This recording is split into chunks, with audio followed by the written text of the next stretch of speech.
Mark Antony, and I'm a hypnotist of 22 years.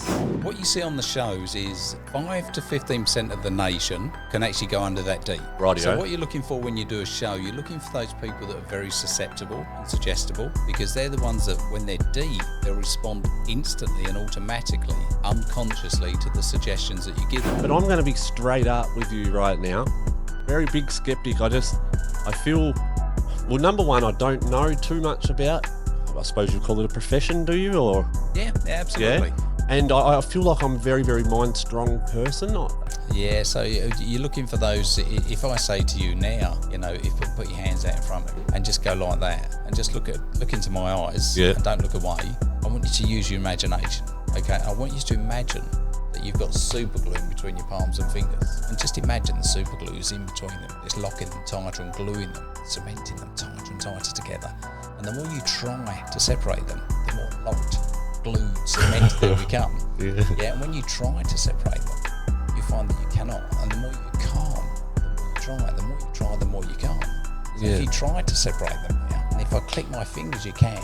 Yeah. See? Yeah, and like right then, it was like you just kept saying that, and you weren't letting that little space of my mind jump in and be like, Mark, I could, That's it. So I held, right. See, what you're doing is a repetition. You're bombarding the unconscious mind. Yeah. I said to you that the guy who came to see me and his partner had paid for the session, and she said he wants to stop. Well, he didn't. All he did was drag her into it and the mother. Yeah. So yeah, that's right. what I mean. He just wanted to drag them in with him rather than him stop and help himself. What do you call a person that does that? Fucking terrible.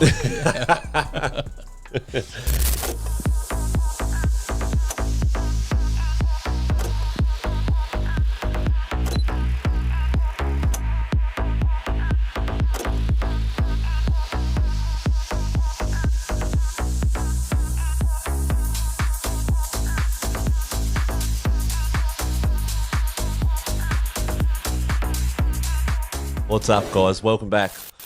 Episode 3, Season 2 of the Tonksy Media Podcast.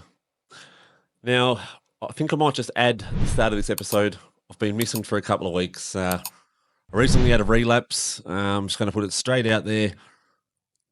Hence why I may look a little bit worse for tear, but it's resulted in, the relationship breakdowns with my kids and my partner. So bear with me, guys. I'm on the road, back on the road to recovery, and yeah, I'll be there before you know it. So today's guest,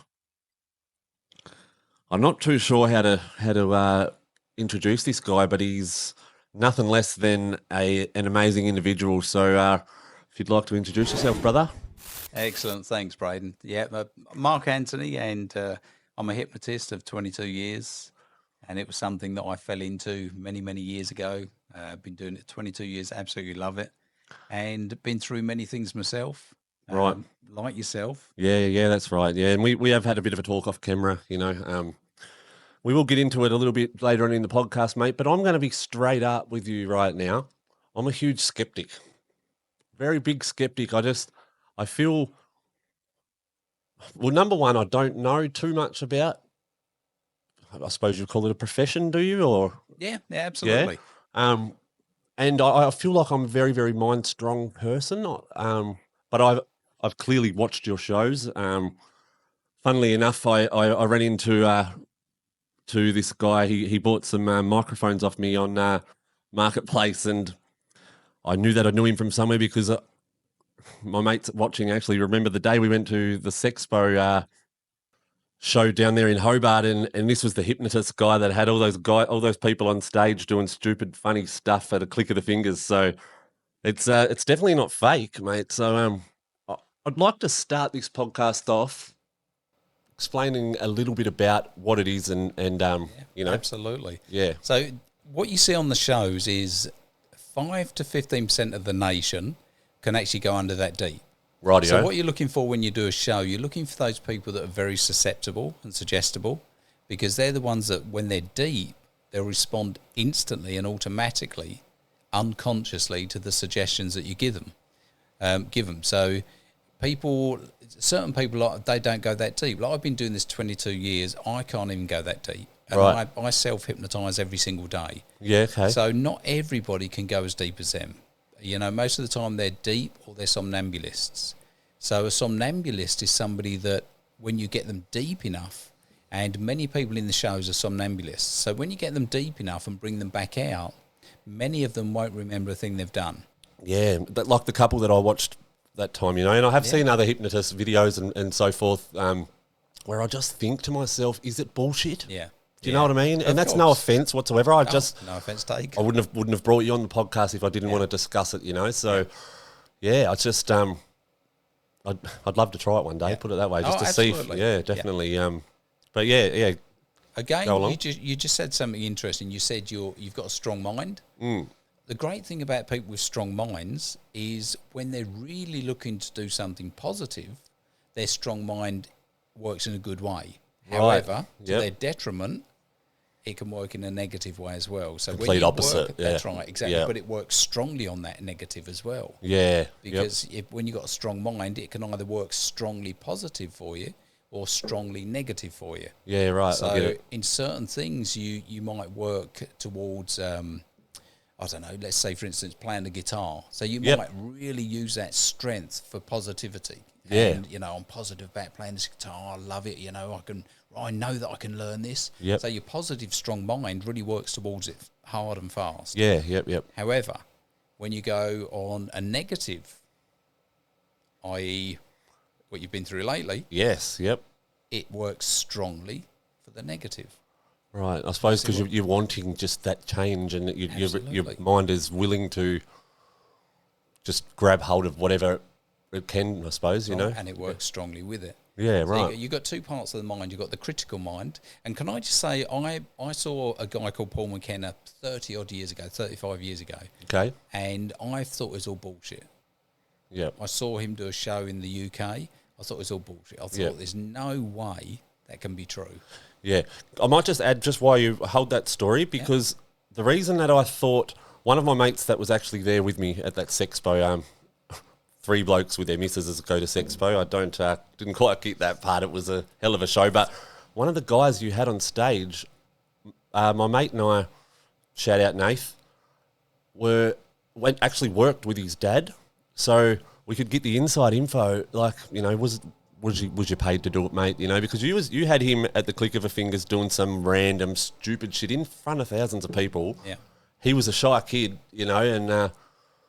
Yeah, and that's what really got me like, fuck, is it real? Like, yeah, it's bizarre. I agree with you. And I believe that, you know, I've crossed your path, like, for a reason this time, you know. It's a small world, that's for sure. Yeah, absolutely. And I do thank you for those microphones, because I still use them to this day and love them. So yeah, cool. Look, it's amazing. You know, the mind is phenomenal.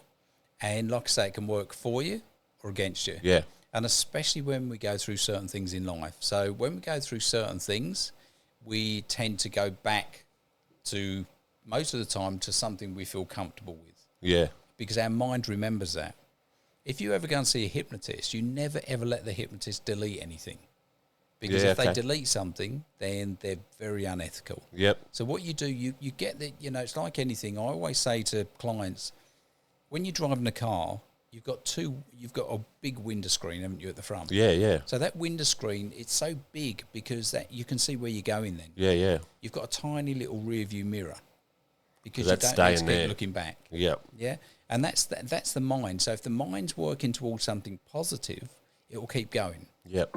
But if you want to keep going back to the negative, looking in the little rear view mirror, it's going to keep going back to it because sometimes people feel comfortable with it. Yeah. And they use it as a crutch. That's right. So they're looking to fill a void.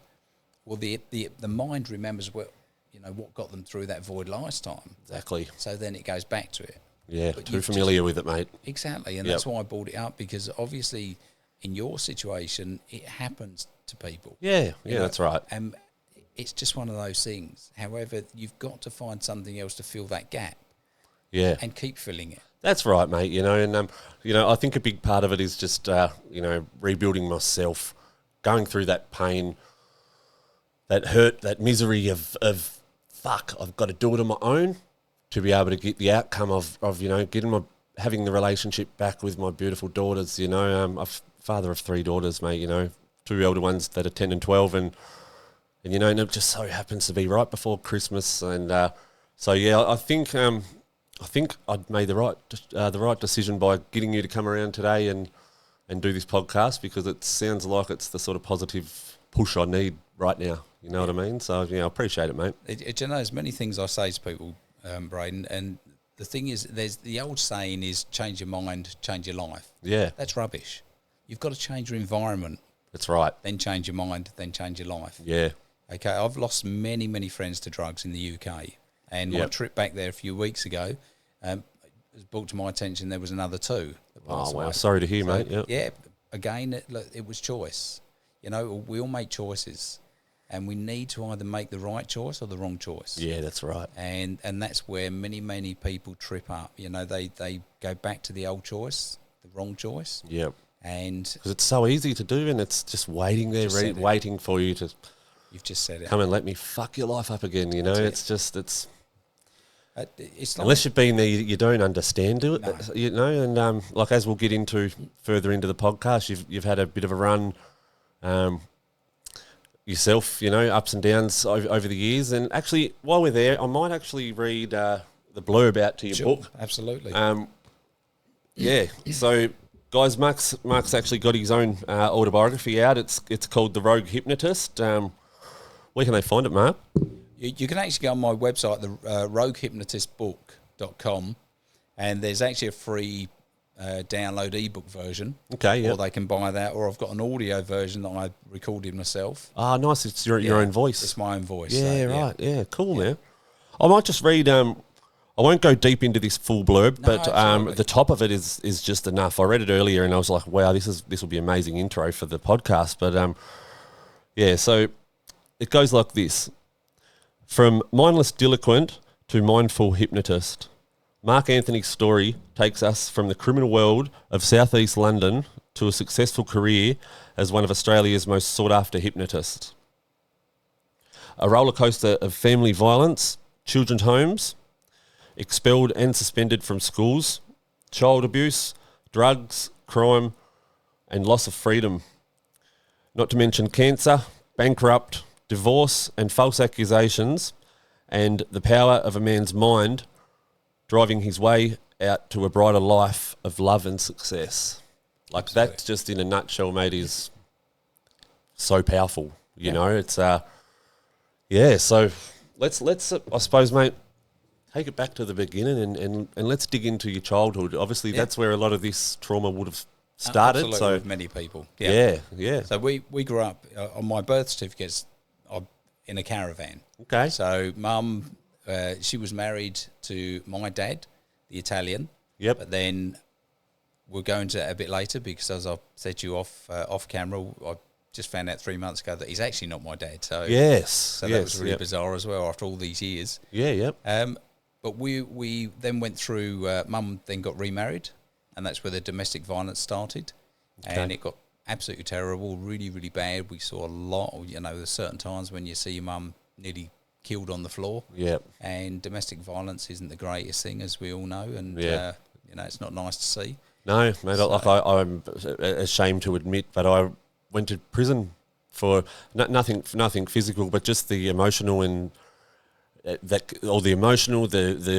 head fuck that comes with the whole domestic violence, it's a huge thing in Tasmania at the moment. Is it really? Yeah, it has been for a long time, It's not always just the man on the woman either. It does go both ways, which a lot of blokes will be happy to hear that because it does, mate. We ain't perfect, but either are they. So I totally agree with you. Yeah, I do agree. Yeah, but no. It's good to keep swapping certain stories. Sure. So, I then went from that. I was an absolute street rogue from the age of 4 or 5 years old. I'd set fire to garages. I would, I burnt cars down. Even at that 5, 6 year old. Yeah, wow. Yeah, you're that young, yeah. Oh, absolutely. Because there was nothing going on around me. We didn't have role models. Yeah, okay. Or not good role models. Yeah, I was going to say, obviously there was some type of influence there to teach a 5 or 6 year old, Oh, it was just one of those things. My first experience with a cigarette was about 5 or 6 years old. Yeah, okay. And although I didn't inhale it, just everyone around us smoked. Yeah. And so you sort of take on that habit. You take on, you've got your role models. Yep. You look up to your role models, whether it's your mum, your dad, your aunts, your uncles, your neighbours. Everybody done it. The same, you know, I was lucky enough to be the last of that era where my kids won't smoke. Do you know what I mean? Like it's, but I was also lucky enough to throw the smokes away after 15 years on them. Okay. So, and prison once again was what stopped that. So, but yeah, they're hard to get in there, aren't they? Yeah, going on 5 years clean from cigarettes now. I think I am. It's fucking horrible things. It is, but you know what? Do you know how many people are really addicted to nicotine? Yeah, I'm aware that you work with a lot of clients for that reason. Correct? Yeah, absolutely. Loads and loads of smokes. Hundreds. I think I remember vaguely getting. Was you giving a disc away for that? Giving up cigarettes? Yeah, I've got discs and things. Yeah, I'm pretty sure I bought one off you at that Sexpo thing. Not sure if I ever even, but I did. I remember buying it, and I never ever was ready to give up cigarettes, obviously, but it was particularly for that reason. So, but it's just another thing that's popped into my mind. Yeah. Okay, you've just brought something up very interesting, and we'll go back to the story after. But you've just said something. Many people that buy the recordings, or they'll come for a hypnotherapy session, and you'll give them a recording to take away, and you'll say, okay, you must listen to it, because like a doctor, if you went to a doctor and he said to you, listen, Braiden, look, you've got the flu. You're not going to get rid of the flu unless you take these tablets for the next 7 to 10 days. Yeah. Yeah. If you don't take them every day, then you're not going to get rid of that flu. It's going to last forever. Yep. You've got to train your mind to it. Yeah. You've got to train your mind to it. So by listening to the recordings, you can't just listen once. You've got to listen to them because it's about repetition and reinforcement. Yeah, and understanding that certain part better the next time you hear it. Absolutely. The next time you hear it. Yeah, I get that. I get that in a lot of situations, you know, not just trying to give up cigarettes through hypnotism, you know. It does that same, what's the word, that same, it plays out the same in a lot of situations, you know, that, it's like our children, when, you know, like any of us, when we first learn to tie our shoelaces. Yep. Yeah, we're sort of taught to go loop, scoop, loop. Yeah. And then we start again, scoop, loop. Yeah. So then all of a sudden, you know, we're so focused on getting it right. After repetition and reinforcement a few times, we're able to do it. Loop, scoop. Yeah, I've done it. Oh, fantastic. Second nature. It's a bit loose, but fantastic. Yeah. And then you can look around at 1,000 people. That's right. Doing Yeah. It's all about that. It's conditioning your mind. And it's like people, you know, smokers, alcoholics, drug addicts. None of them have one and then they're totally addicted. Yeah, that's right. They condition their mindset to do it. And then they keep doing it and keep doing it. So they've conditioned their mindset to do it. And that's like anything in life that we do. It's all conditioned. So we condition it. So to uncondition it is what you're looking to do. Yeah. And that's, you know, even as a kid, when I was a complete street rogue, I didn't just become a street rogue. It was a daily thing, you know, and I was conditioning my mindset to become this real little shitbag. Yeah. And then by the time I was 8, I was thrown into a children's home for a few years.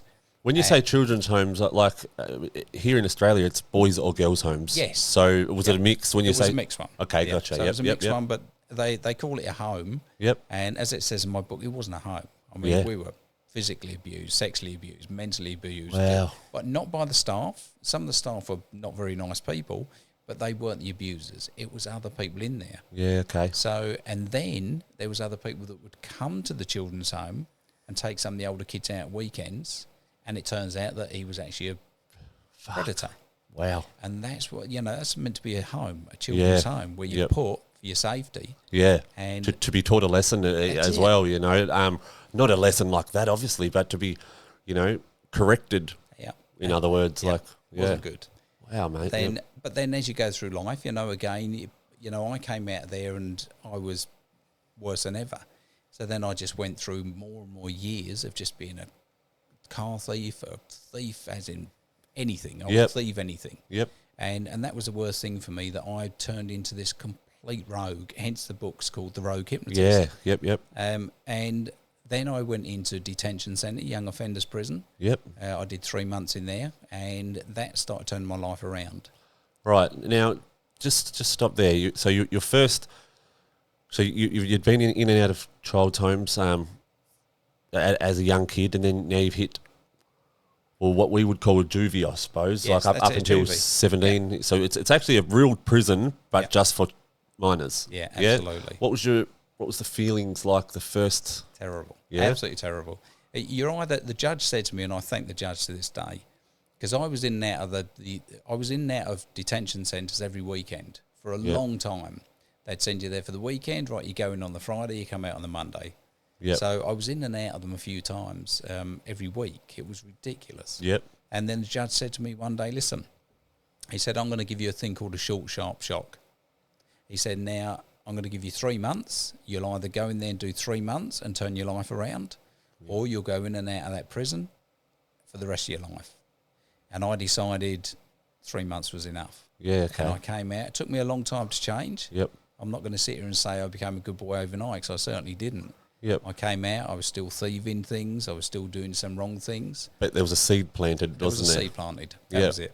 And that's all it takes, you know, and that's when you condition your mindset to something new. Yeah, 100%. And that's it. And then you go through life and you either want to change or you don't. That's right, yeah. You know? It's exactly right, mate. Like I said, in all situations, it's, you know, you've either got to want it to be able to do it, or it's fucking waste of time. Yeah. Like, I just want to add that, like, if you don't mind, what was your parents like? Where was mum and dad at these stages? Why were you in and out of these detention centres so often? Oh, but mum and dad split, and then obviously we went through the stepfather, who was the domestic violence. Yeah, okay, yep. And then she'd have a few more boyfriends, and you know, we never had a great home. Like, mum was a great mum. Yeah, did what she could. She did what she could. Yep. Didn't have. We had nothing. Yeah. You know, I remember she would buy our clothes weekly from this guy that used to come round, and there'd be times when he'd come round for £1, and she didn't have it, so we'd all have to hide. Do you know what I mean? We came from absolutely nothing. Yep. And so we were sort of, I shouldn't say dragged up, because she did her best. Yeah, you know. she didn't choose it, obviously. It was just sort of, I get what you mean, yeah. So, you know, and then you sort of, you either look at life and you go, like, I don't want this. Yeah. And you've got to then become a role model. If you want children, you've got to become that role model ready for your children. Yeah, that's right. And, you know, I've been married 3 times. Yeah, okay. I'm not going to see. How old are you, Mark? 57. Okay, yeah. So I've been married 3 times. I'm not proud of that. However, plenty of people out there that have tripled that, though, mate. You've got to think so. Yeah. And I don't. Do I regret it? There's certain things, but when people say I don't regret anything in my life, that's me personally. I used to say that many years ago. Yeah. That was just bullshit. Yeah, and you know, I've literally over the last couple of weeks pulled myself up on that too, because I've been on podcasts, told my story a few times now, and I say it a lot. And when I hear myself say it, I think, "Fucking idiot." Yeah. Listen to what about this and this, and you know, and I've had ex-partners as well be like, "You don't regret anything," you know. It's like, think about it. Yeah, it's just an easy phrase to. Of course, say. Well, we try and be tough saying it. That's right. Yeah, there's nothing tough about it, because you know you regret these things. Definitely, yeah. And you're just putting on a face. Yeah, that's many of us. The way I like to look at it, I guess, is I'm not. It's not that I don't regret, but I don't think I'd change. Like, you know, if one thing was changed throughout that my past, would I have these beautiful daughters? Would this have happened? Would, you know? But also, if that one thing was changed, could this have happened, or could that have happened? You know, it does. Never say never. You know what I mean? That's it. Yeah, and that's the thing. And we all want best for our kids. That's right. And we adore our children. I know I certainly do. And it's a natural thing. Do. Yeah, it is, but it's not for everybody. That's right. You know, there were many kids in that children's home that were just left on their own. Do you know what I mean? And it's becoming such a common story that more and more, mainly men, you know, mainly career criminals that are coming out, you know, here in Australia with their sexual abuse stories as children, you know, in boys or girls' homes or whatever, you know, and it's like, wow, you know, I'm blessed to have had a loving mum and dad, you know, like, you know, not saying they were fucking perfect at all, you know, but there was love there, you know. There was never, if that ever happened to any of us children, there would have been a death involved, my dad being the murderer, you know, like. Yeah, absolutely. Yeah, so it's so horrible to hear one's been through it, you know. It is, but then see, there were kids in there that were much worse than. Yeah, okay. I mean, I was sexually abused, but not penetrated, if you want to use that word. Okay, yeah. So, speak it raw, mate. How it is? Kids were, other kids were. There were girls in there like 10, 11, 12 years old that were sleeping around with everybody. Oh, mate, and wow. it was absolutely amazing when you think back to it, of how bad it was in there. And this was a children's home. And I suppose it wouldn't have felt that bad at first sight. It was just normal. No, absolutely. Felt normal, yeah. Of course. Wow. Yeah, but it's that's where a lot of problems start for kids, as we know. When you grow up, you start. I've seen kids in my office for therapy, 6 years old, the youngest, with stress and anxiety and different. These are kids. Yeah. These are babies. Wow. And shouldn't even know what that. No, yeah. They shouldn't. No, they shouldn't. So and as I went through, I mean, in between the children's home and leaving there and getting in trouble, I was expelled from 2 schools, and I just didn't like school. Yep. Didn't like school. Obviously you were a naughty kid. In what way? Was you violent, or was you cheeky little bastard? Or like? I'm not somebody. I don't like confrontation. Okay. However, it's like anybody. You would you'd stand up. Yeah. To anybody, stand your ground. You needed to. Yeah, of course. Yeah. And so it's not that I was looking for trouble, but I certainly most of the time wouldn't back down. To you. Yeah, I wouldn't want it. Yeah. I didn't want it, but I would steal anything. I was absolutely light-fingered. It was like something out of Oliver Twist. Yeah. Do you know what I mean? And I was terrible. Yeah, Oliver Twist, good way to put it. But it tends to be such a common habit for children that come from broken homes. These days it's to steal for maybe a drug habit or something like. But there are so many people that just steal for the thrill of stealing. And what am I going to do with this now? They wouldn't even do anything with it. Whatever it may be, like a car, for example, or. But where I'm getting at there. It's absolutely, yeah. Yeah, it's like my mum still lives in a council estate. She still lives on this council estate. She knows a lot of the little villains, and they'll go to a door with a packet of ham. Yeah, nice. They've just stolen from the Oh, okay. They've just stolen from the local garage. I thought you was getting along. Yeah, right. Yeah, no. Yep. There's others in there that look after her. She's 82 now. She's not going to change her ways. Doesn't want to change her ways. Yeah, and why should she? Yeah. Absolutely. Yeah, I've got no problem with that. Yeah, of course. Yeah. But life.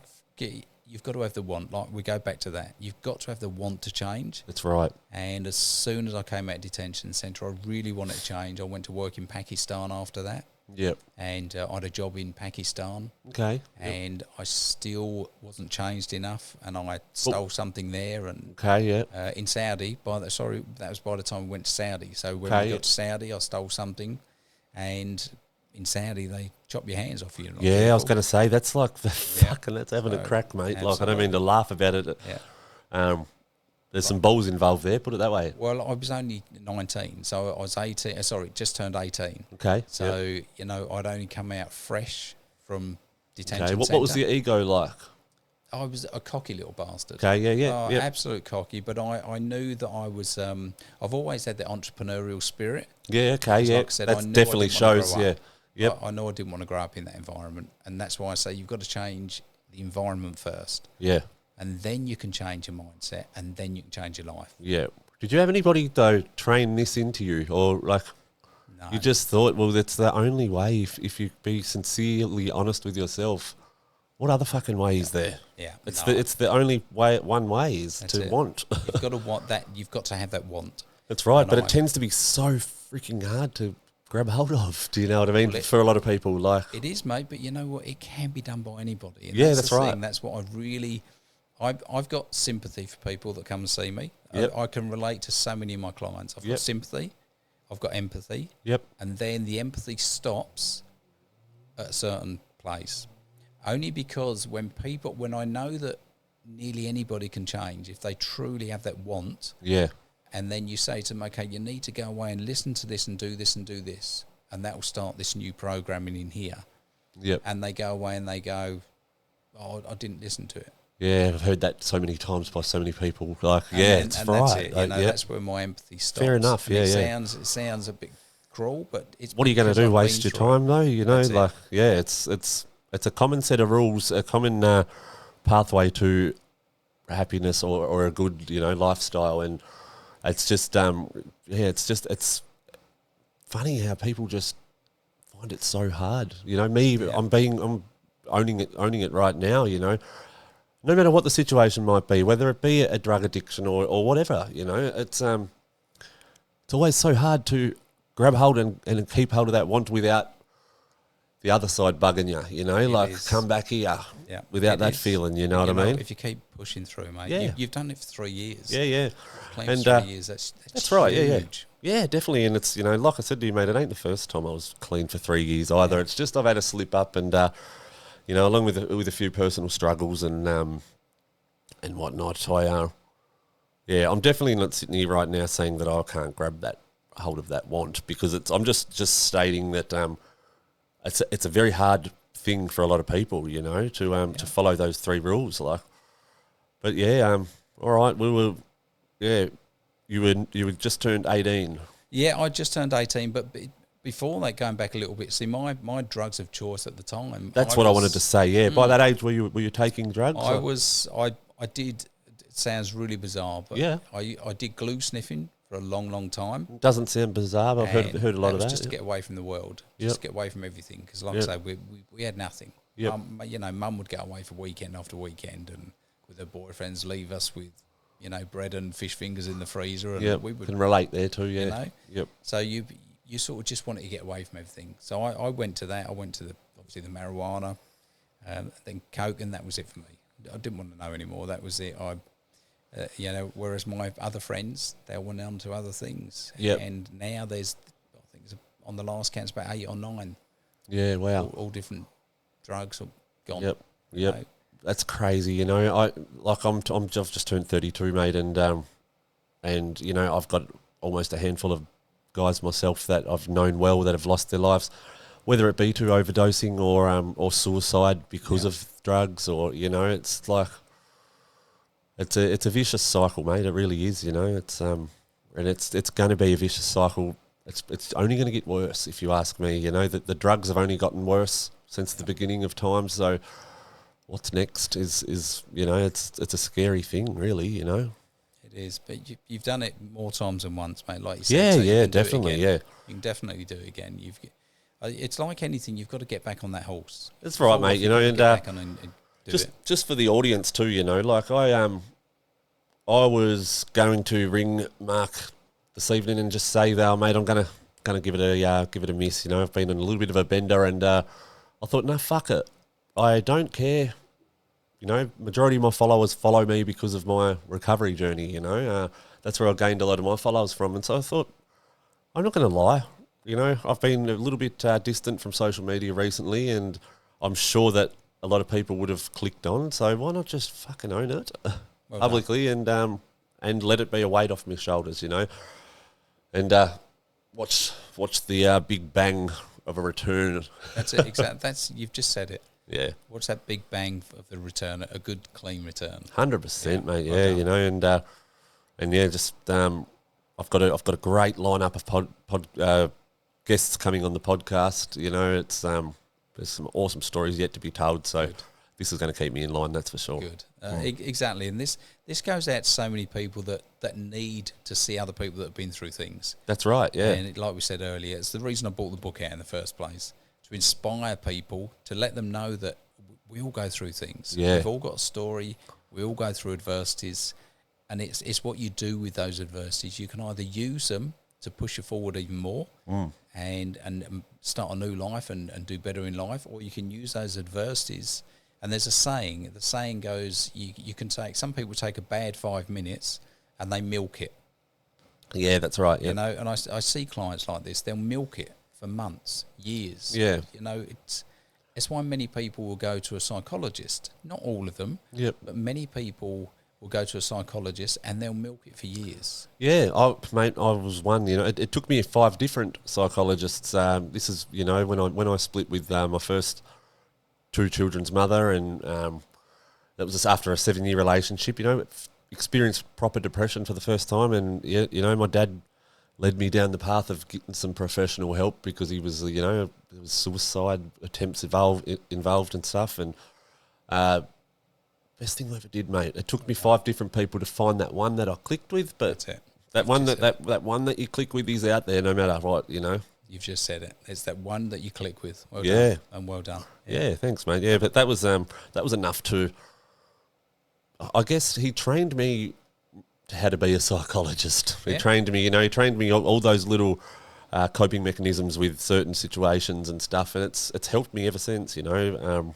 It's definitely worth it if you're at the stage of needing one, that's for sure. Yeah, it is. Absolutely it is. Yeah, and maybe you should look into that again, mate, because... Yeah. Well, I've made it, like, as it is, of the last couple of weeks, you know, I've had doctor's appointments and got put on some medication and have already been referred to a psychologist. So good. I haven't followed it up yet. We're only talking over the last week or two, you know. So, but it's definitely on the cards, mate. That's for sure. I know they work, and just that little bit of a pickup is what'll do me good. I think it's all it takes sometimes. Yeah, it's all it takes. And definitely. Yeah, back on that horse.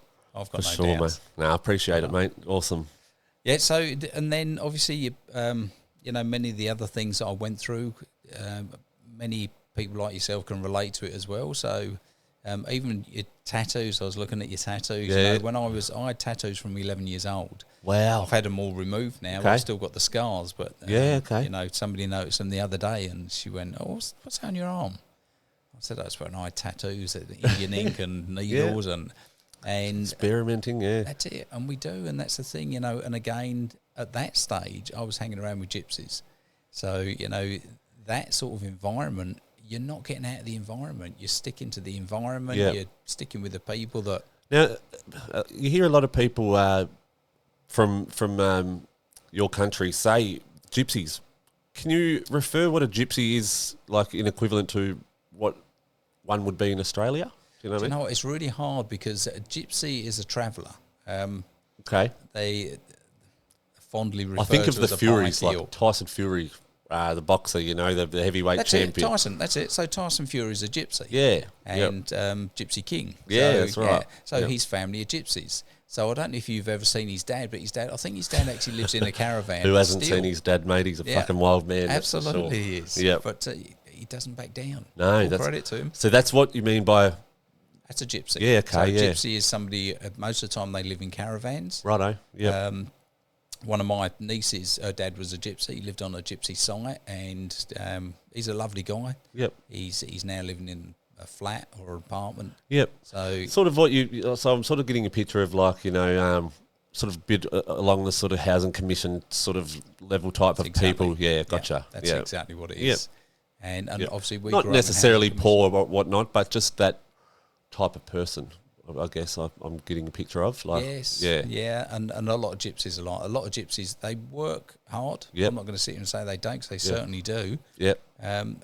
Do they do the right thing? Same as any of us. We all do the wrong thing sometimes. That's right, mate. Yeah. We do our best not to, but it just turns out that sometimes we do. Yeah. Yep. And you know, so when you're around those sort of people, that's what I'm saying. That you've got to change your environment first. Yeah. Because again, you know, my niece's dad changed his environment. He's a different man now. So it's definitely first place to start is changing the environment. Yeah, and the belief, I suppose, the belief that you can do it. You know, you've got to believe that it's possible. You know, and not doubt it. That's reinforcement as well. Like I had no confidence when I was younger. Yep. I was, for me to stand up and talk to anyone, I actually, when I was very young, and I got a job, and it was standing outside of Woolworths on a headphone. And you stand on the headphone, you invite people in to come and have a look at the gold-plated jewellery. Of all jobs for a shy young boy, mate. But I took the headphone off and walked off. Okay. Shitting myself. Yeah, I reckon, yeah. So, and that's what I'm saying. So then I had to go and learn to do it. So your confidence grows only through, again, repetition. Yeah, that's right. Smart. I mean, I used to go to the library all the time and look at books, because like I say, nobody else around me was into a lot of things. You know, they weren't interested in a good future or a positive future, or they, you know. And then I started meeting other people, and I met three really great guys, and another guy. One of the guys was a guy named Paul. He died last week. But, sorry to hear, mate. Yep. Yeah, it was such a lovely guy. Yep. But he was an entrepreneur, young entrepreneur, and then I met three Arab guys that were really great guys, and they started becoming not mentors, but people I really looked up to. Yep. So I would look at what they were doing, then I started working for them, and they started getting me on a different track. Okay, They started getting me to have the want. Yeah, I've been down the same path too with people. You know, definitely. I know that feeling you're getting at there, like. That's it. Definitely, yeah. And that's what you need. So you need to start looking at people like that. Yeah. And so many people in my life like it. You know, it's like I sometimes I sit back and I think, wow, like how have I actually, you know, just a young, you know, troubled, a drug addicted boy from, you know, little Tasmania, down there in the cold to now, you know, I'm recognised and mates with all these great influencer, motivational guys, you know, and I can't just sit here and fall back into addiction when I'm recognised now. You know, I run a podcast. That's why I think it's good that I've just owned it, and it's going to help people. I think. Yeah, absolutely. It's brilliant that you've owned it. Yeah, you definitely. Know, so many people don't own it, and that's where their biggest problem is. Yeah, and that's actually.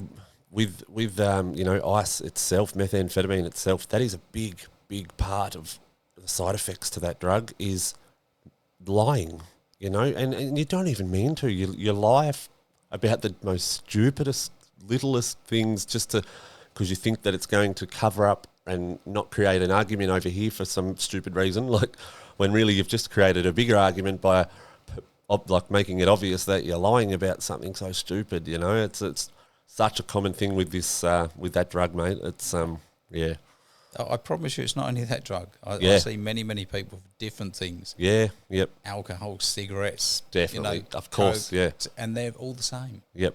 They'll all cover it up somehow. Yeah. And that's the worst thing about it. And I think it's just one of those things that, like you said, it's you do it, you've done it, you know, you've lied about it, you've told people you don't, you do, but. It's the same with many things, I promise you. Yep. Even right down to vaping. Yeah. Honestly. Yeah. You know, I always say it to people. I say I've quit cigarettes, but... There you go. Yeah. You know, yeah. But I truly despise the smell of cigarettes. I never ever thought I would. Yeah, that's another story. It was people judge me for this, but it was a swap one for the other there. I had a hit of DMT 10 days before I went to prison, and it changed my life. In so many different ways for the better. Yeah. It was a one and done sort of thing, you know.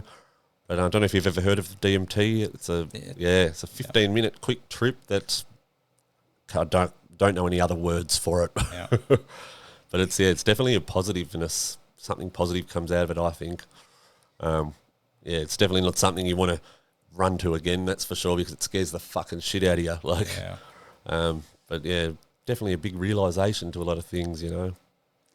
Yeah, and I know that there's a lot of my followers that I've spoke about it a lot that absolutely love it, you know, for the positive shit that it brings. Like, it's funny you just said that. It's because I had a client recently who was on many things. Yeah, okay. And his partner actually put him on to me to get better.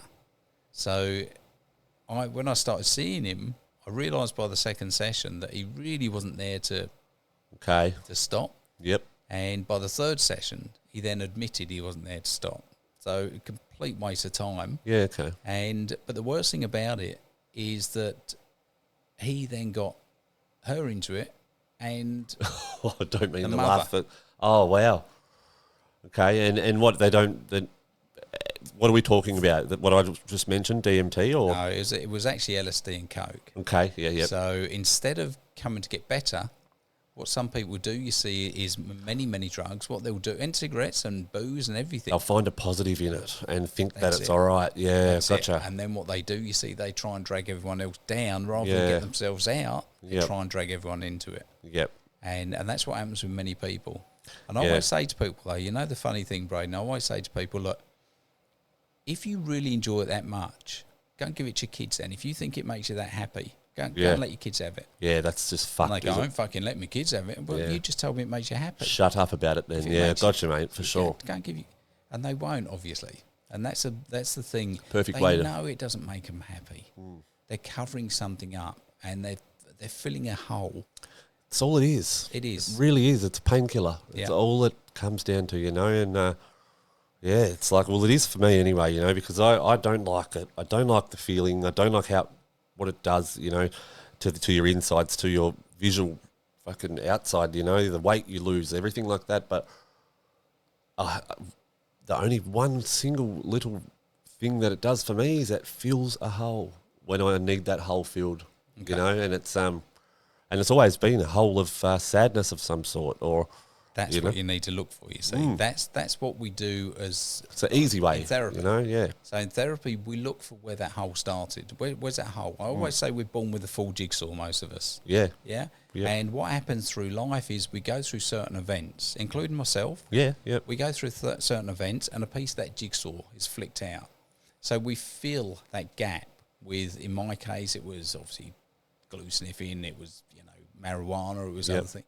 So we fill that gap with something else. Yeah.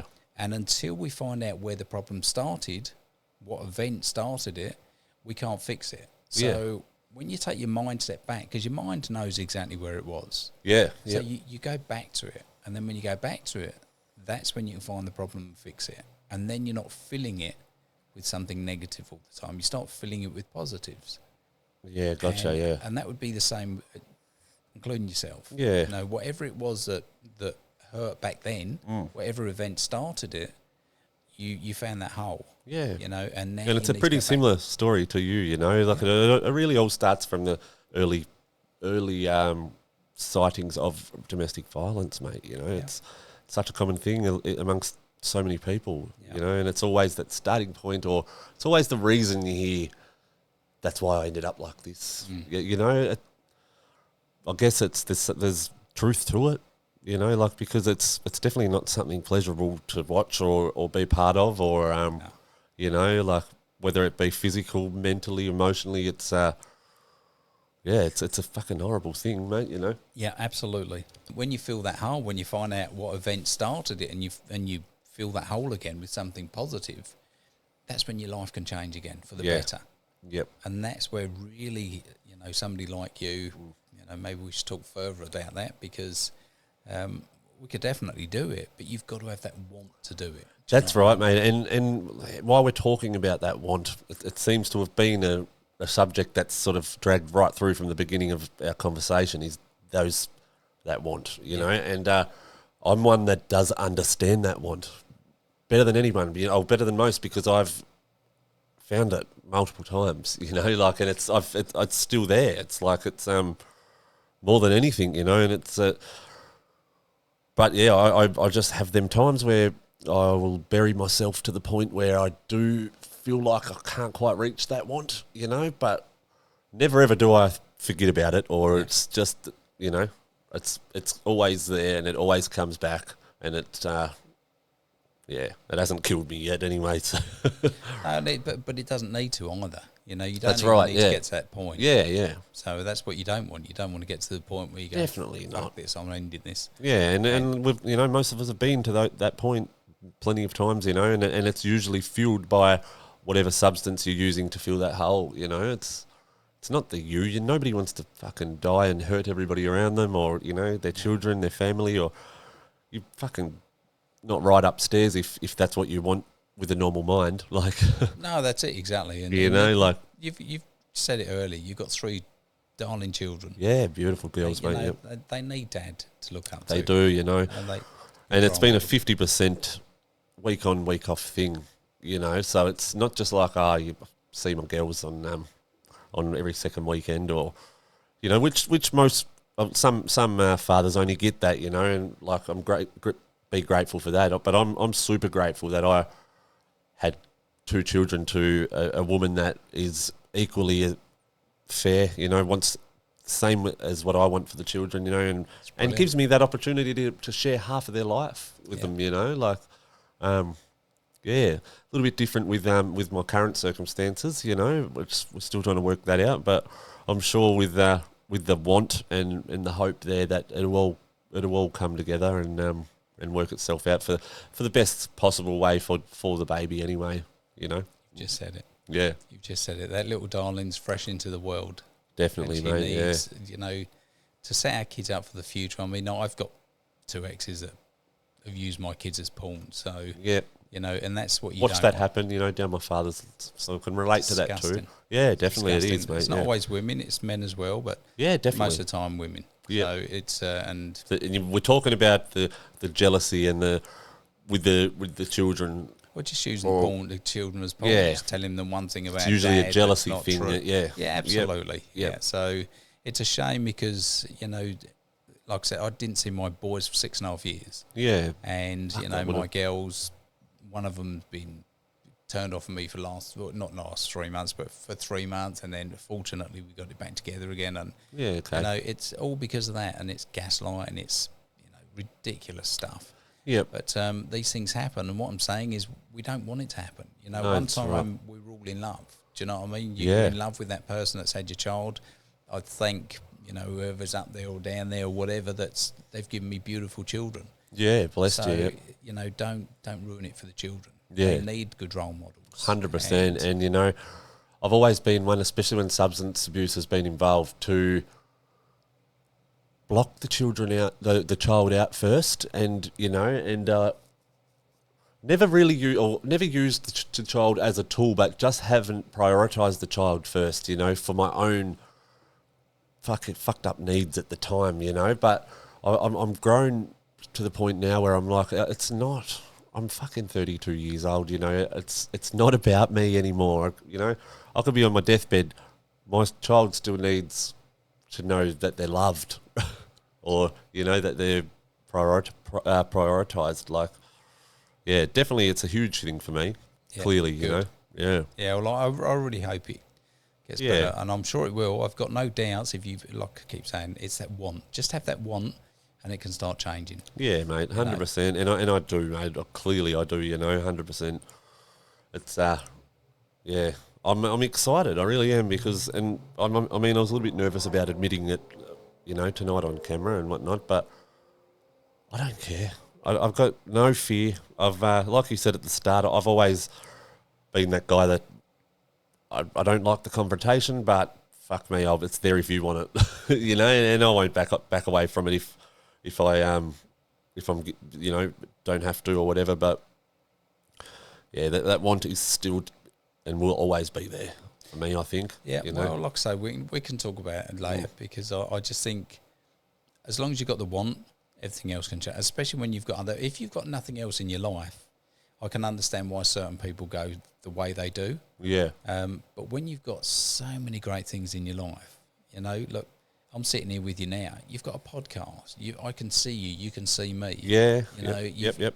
We've got a glass of water. We've got water, you know. Do you know what I mean? You've got great things in your life. They're the real riches. Yeah, that's right. Yeah. And you know, you've got these beautiful children, and they really do need you to be there for them. Yeah. And the other stuff doesn't really come into it. If you've got nothing, I understand, but you have got many things. Yeah, that's right. I know, and it almost comes across as a selfish look, you know, to the outer perspective. You know, to the ones that aren't feeling any pain, like it does, because I've been that one that has looked in on a situation and seen the selfishness in whomever it might have been, you know.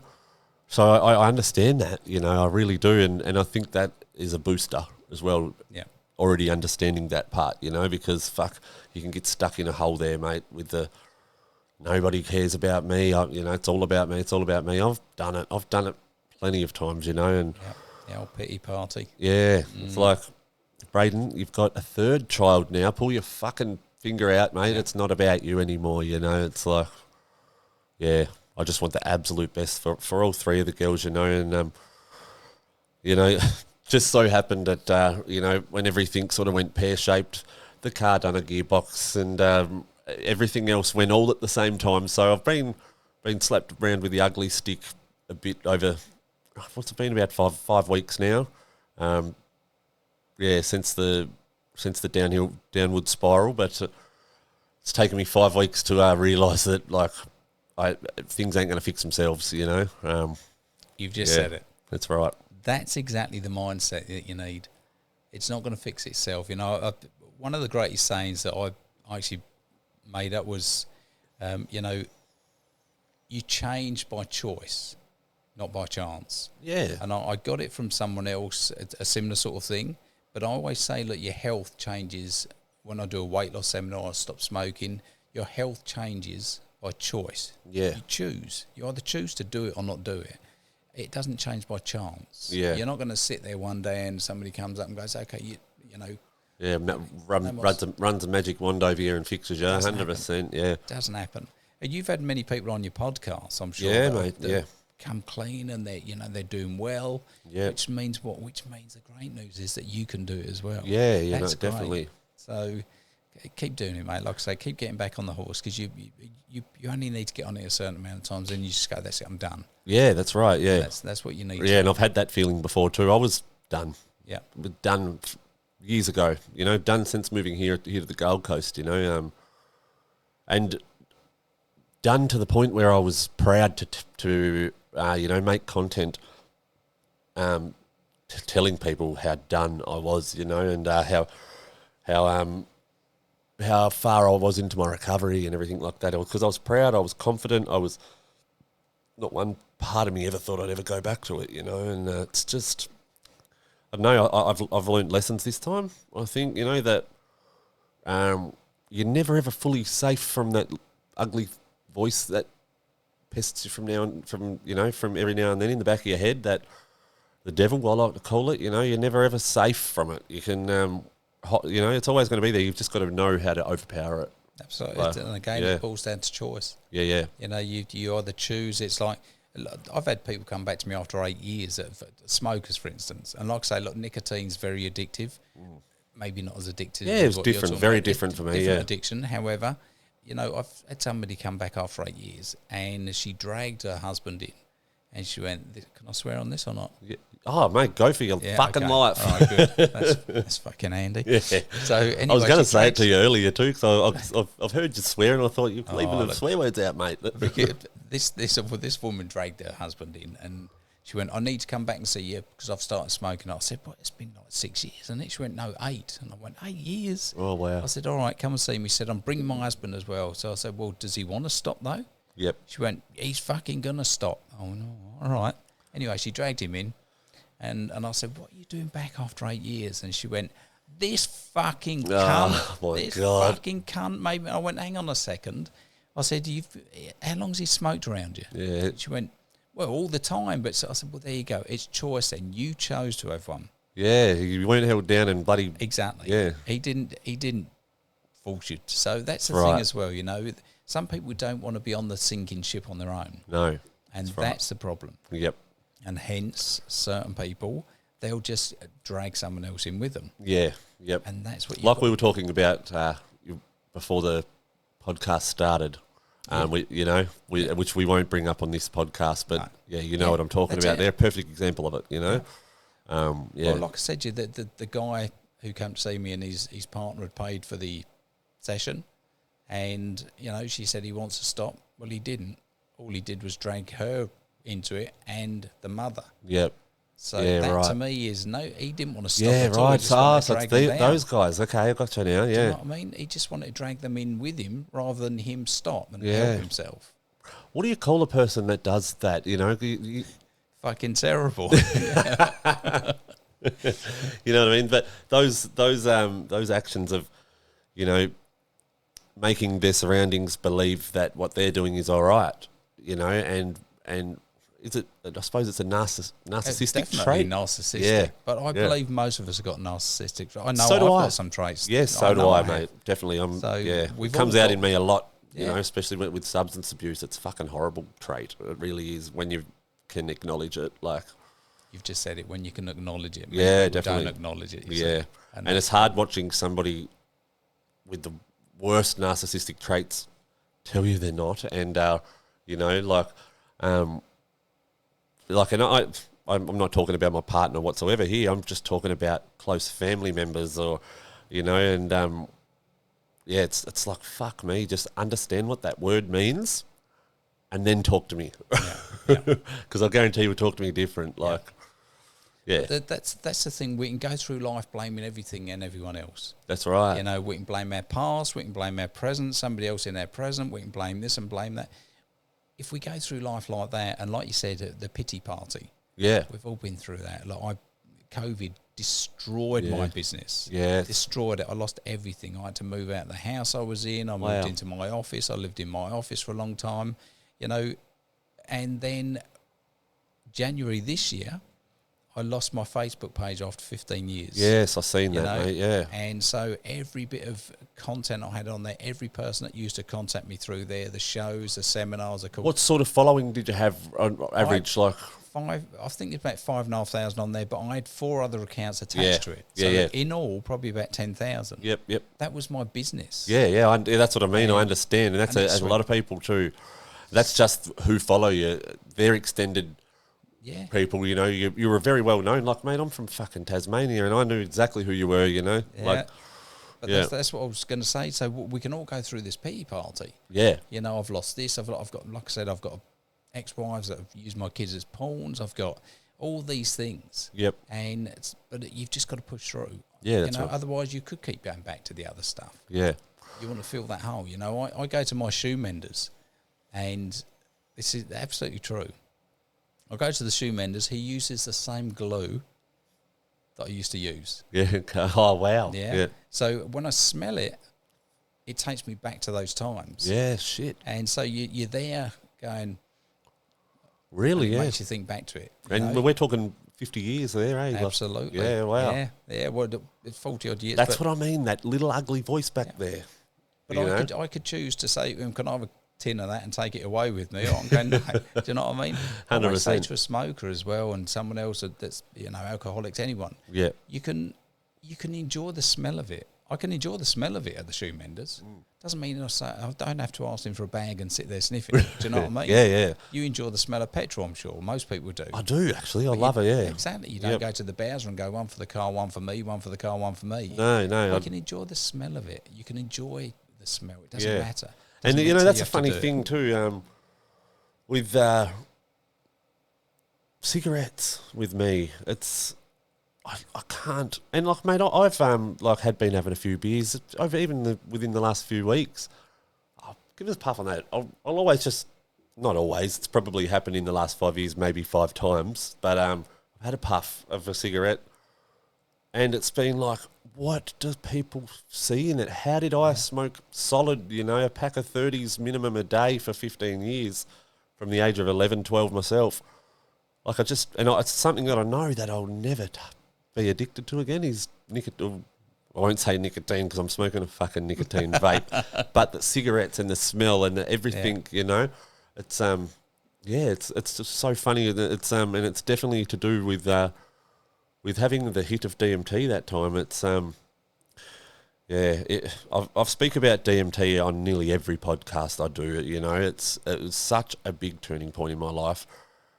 For people that don't know what I'm talking about, go and research it. It's all about opening up that pineal gland and going for a hell of a ride and realising what the human mind is capable of. Yeah, it's incredible, isn't it? Oh, mate. Yeah. But it's so incredible that you could quite easily stop what you've done. Oh, yeah. Do you know definitely. what I mean? Yeah. Your mind is so phenomenal, mate. And like I said to you, you've got a strong mind. Use it as a positive. Yeah, definitely. Don't use that strong mind as a negative, because you've got it. You've got it there. That's right. What we've got to do is stop looking back there. Yeah. And looking at that pity party, and the cat died. Okay, did it bring the cat back because you went and had some of that? Yeah, no. that's right. I separated with my partner. Okay, did it get you back together because you went and had some of that? No. No, that's right. Do you know what I mean? We can blame anything and everything, mate, but as long as we look at it and go, I know if I have it, I'm going to spiral down. Yeah, and that's the thing. Every time. It's not just like a...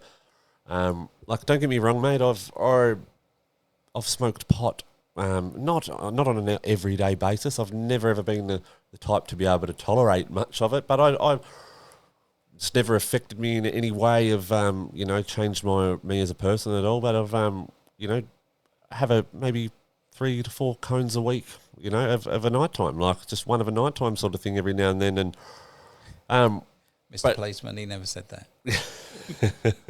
Funny you say that. I've been bloody caught with a pound of it before too. And so, yeah, that cop was probably watching this having a laugh there. But, yeah, you know, but then you look at the ice and it is so, it's the way it can grab humans and a human's mind is so much more powerful than like a bit of weed or a fucking cigarette even, you know.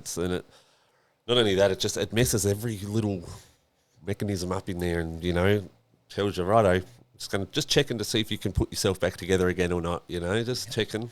That's how I see it. You know, when I do have a fuck up, instead of being so down and depressed and my life's over, and of course I've got that want there because I know it's just fucking testing me again. Yes, okay, it's okay to be down for the beginning of it, because you need to feel down to be able to rebuild. So, yeah, I guess that's just how it is for me. That's how I know that I've got that want there. Like sometimes it just gets a little bit stuck. And I say sometimes, like I'm talking on and off over the last decade of addiction, you know. It's happened, this would be my 4th or 5th time now, you know, where I've had a bit of a downfall. So it's not like it's been hectic, but it's definitely been an addiction I'll never, ever forget. You've just said it. You never forget it, but I'm sure you've had people on your podcast that have been in the same situation. Yeah. And they're not forgetting it. No, that's right. They've chosen not to do it anymore. Yeah. That's it. They're done. Yep. And you've just got to get to that point, honestly, and I know you can. Yeah, yeah. I know you can, mate, and that's all you need to do. Get to that point, and I promise you, you know, this time, if you truly want to stop and stay stopped, yeah, you can do it, just like many of you other podcasters. 100%, mate. And I think I'd like to stay in touch with you, and just to like obviously that will be the main reason behind it all, but just to really get an insight further into your actual type of work, you know, because like I said at the start, mate, I was always a big skeptic, and you know, watching you click your fingers and put somebody to sleep, and like it is a bit unbelievable for a lot of people, you know, and it's like, what the fuck, like, I can't wait to get this guy here and tell him that I'm a skeptic, you know, but it's like, I definitely don't not believe in it, obviously, because I've watched it happen in front of my eyes, and I'm sitting here with the guy right now, you know, so it's like, it's real. It's real, guys. Everyone's hypnotised every day. Yeah. Everybody goes in and out of hypnosis every single time, many, many times a day. So it's just that with a hypnotist, and anyone can use hypnosis. Yeah. And that's a great thing. The way you do it, I assume, is that it's a great way to have made a business out of and make money and a living out of, I guess. It's a recipe. To hypnotise somebody is a recipe. Yep. You know, you go through certain things, and once you've got that recipe down pat, you can bake a cake all the time. Yep. So once you've got the recipe down pat to hypnotise somebody, you can do it all the time with the right people. In a therapy session, though, you know, many people, if they've seen a show like you, they're expecting that. They expect that. Yeah. And that's what I always say to them, don't expect that, because in a hypnotherapy session, we gently relax them. Yeah, that's what I thought it would be like as well, yeah. It's exactly how it's got to be, because you've got to remember, some people come to me for stress, anxiety, you know, all these things that make them a bag of nerves. Yeah. So if I go, right, put your hands together, blah, blah, blah, blah, they're going, what the fuck? So you've got to be gentle with them. And that's the thing. It's, you know, after 22 years and thousands of clients, you can't, you know, although you can go on in a show and just be very commanding, demanding, you've got to be, because it's a show. Now, in a show, sorry. Yeah. Like, people are picked straight out of the audience, correct? Yeah, absolutely. Yeah. And do you ever have a show where you get somebody and their mind's too strong and you can't work with them? Or can you just look at somebody and be like, all right, I know I've got you? Like, most of the time, so what you do, you do a few pre-tests. Yeah, I'm sure you would have been asked this question by a lot of people throughout your life. Yeah, it's something that I guess a lot of people would be wanting to know as well. Well, it's a fascinating thing. Yeah. Honestly. I train people to do the same thing. Yeah, so I've got a stage hypnosis course online where people can actually learn it, because there's a lot more to it than just, you know, clicking your fingers. Yeah, and I say that because that's a common thing that you see you guys do a lot. And there's fucking a lot of yous, man, around the world, you know. It ain't just like I made this up sort of thing. It's a real thing, and it's interesting, man. Really interesting. Yeah, like, it's brilliant. Yeah, it's awesome. Wonderful. Yeah, I'm very lucky. I love what I do still. Yeah. Even after all these years. Yeah, and, blessed to have met you and hearing about it. So I'm glad you enjoyed it anyway. Yeah. But it's something that but I know you'd benefit from, because you do have that strong mindset. Yeah, definitely. So I know that if you use that strength in your mind for positive and not negative. Yeah, I've done it all before, Mark. I really have, and I can see that you're seeing it in me, 100%, because even when I met you it would have been fucking 5 or 6 months ago now. Yeah. I was at my absolute peak of my life there, mate. Great, we'd just had bub, and we were out with my partner's family that were up from Tassie, and it was just a great time of my life. I never ever seen a downward spiral on its way, but again, those things happen just out of the blue. So, but keep going with this. How you choose these people out of the group during the show? Yeah, so you're looking for those. If I say to you now, if put your hands out in front of you. So if you put your hands out in front of you and just go like that, and just look into my eyes, and don't look away. I want you to use your imagination. Okay, I want you to imagine that you've got super glue in between your palms and fingers, and just imagine the super glue is in between them, and it's locking them tighter and gluing them, cementing them tighter and tighter together. And the more you try to separate them, the more locked, glued, cemented they become. And when you try to separate them, you find that you cannot. And the more you can't, the more you try. And the more you try, the more you can't. So if you try to separate them now, okay, and if I click my fingers, you can. Yeah. See? Yeah, so what you do, I know. Yeah, and like right then, it was like, you can feel for God's sake, it didn't feel like I had wet glue in between my fingers and it was stuck. By all means, but you just kept saying that, and so you weren't letting that little space of my mind jump in and be like, Mark, I could, that's it. So I held, right. Can you see? So repetition, you see. Remember what I was saying about repetition in anything in life? That's just a small example of... Very small example. Yeah. What you're doing is repetition. You're bombarding the unconscious mind. Yeah, and that's what all you guys do too. It's like you right in the ear, and there's always a click or a clap or a, or a loud word or a, it's like... Yeah. It's understandable, show. Yeah. But it is all down... It's a lot of it's down to that repetition. Repeat. Yeah. The glue in the cement, whatever. And the susceptible ones that are very susceptible, they'll go under very quickly. Very, very quickly. Yep. But, it's a fascinating art, great profession. It is, and it's such a blows my mind that it exists, and that it's a thing that can it's a thing that can just be taken over. Like, you can just take over somebody's mind, like you said, the people that are the most vulnerable to it, it's, which I've seen firsthand, and it's, And anyone can learn it though. That's the great thing. Yeah. And and truly, I mean, there's some great movies out. There's a Manchurian Candidate. They used to hypnotise soldiers many years ago. Yep. It was a big thing, and they used to hypnotise soldiers. They say that JFK was shot by somebody who was hypnotised, and then hypnotised to forget that he was hypnotised. It's a fascinating thing, and the more you dig into it, the more fascinating it becomes. All right, I want to know, Mark, when did it?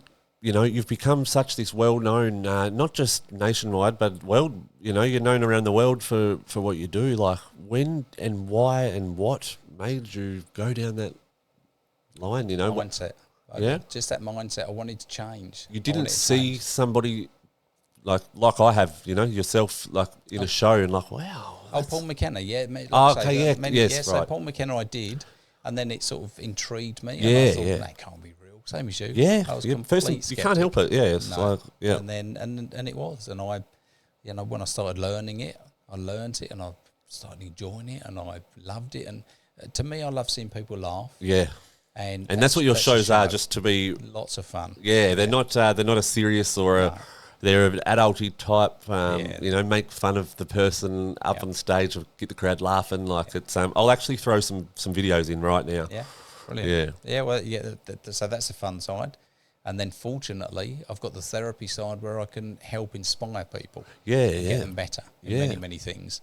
So I've got the best of both worlds. And like I say, I'm very, very fortunate. Yeah, definitely, you know. How did you get onto gigs like, you know, Sexpo? Because, mate, for all I remember from that thing, I would have been 20 years old, 21 maybe. Yeah. And all I can remember is you up on stage and touching Angela White's boobs. Yeah. Oh, Angela White. Oh, yeah, Angie. Yeah.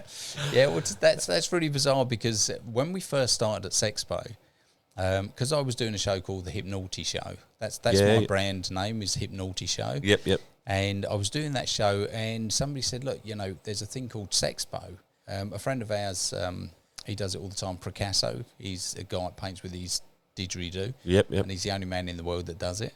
So we met him there, but at the time he was like probably the most bizarre thing because everything else was tits and arse. Yeah. And the guys, the managers there, you know, we went up there and they said, look, we've had 3 other hypnotists. None of them worked. The stage manager, he said, none of them worked. He said, so you're the last there's sort of your chance. stuff. Yeah, you know, go and get changed, do whatever you need to do. He said, but look, he said, unless you're tits and arse, he said, they don't want to know. We lasted 7 years. Yeah, and it fitted, like I said, mate, there was 2 things that I remember, like we're going back over 10 years ago now, and it was you mainly because you had the young bloke who my mate and I, we worked with his dad at the time. We were working with his dad, so we couldn't wait to get back to work and say, like, was it real, you know, like what happened to your son, like. So that you were the one, and meeting Angela White, you know, and seeing the shit up on stage, like it was just amazing, mate. And okay, you've just said something that is really interesting to a lot of people as well. So your friend or your workmate's son was on stage. Yeah, Sheeny. Shout out to Nath Sheen. Yeah. Okay, so Nath Sheen. No, he wasn't on stage. Oh, he was my workmate. Sorry, my apologies. So his son. If his son was on the phone now, all these years later, I could re-hypnotise him like that in a split second.